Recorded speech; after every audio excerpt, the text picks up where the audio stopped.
Revalorisation des prix, incompréhension et malaise face à l'agribashing, mais aussi mobilisation autour de projets fédérateurs comme Juste et Vendéen, et bien sûr, élection chambre, le congrès annuel de la FDSE à Vendée s'est à nouveau révélé riche en actualité.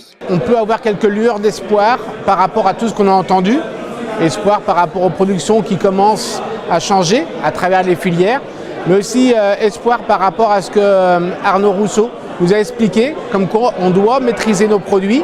Et derrière, c'était le bon exemple avec Avril. Espoir en même temps à se dire que l'année 2018 a été très compliquée, que 2019 ne peut pas continuer comme ça, que l'ensemble des opérateurs doit changer. Et pour nous, espoir, parce que derrière, c'est l'espérance que nos agriculteurs nous fassent encore confiance. C'est ce qu'on a vu aujourd'hui pour les élections chambres, pour continuer le projet qu'on a mis en place et pour les projets suivants. Invité à ce congrès, le président du groupe Avril, spécialisé dans les filières huiles et protéines.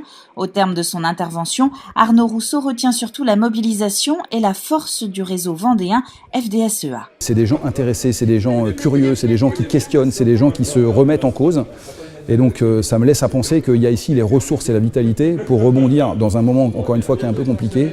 Je trouve que c'est extrêmement positif et je ne retrouve pas ça partout en France. Les questionnements que lève l'ensemble des agriculteurs vendéens sont finalement assez similaires à ce que j'entends un peu partout en France. La question des moyens de production, est-ce que demain on aura encore de l'eau? Est-ce que demain on aura encore des produits phytosanitaires? On aura encore des antibiotiques? Le deuxième, c'est qu'est-ce qu'on veut faire de la politique agricole commune, de l'Europe, de nos territoires? Et puis le troisième sujet qui est extrêmement d'actualité, c'est tout ce qui est autour de l'agribashing. Le lundi vert, l'émission d'Élise Lucet sur le glyphosate, Greenpeace avec les fermes-usines, enfin voilà, c'est devenu le sport national.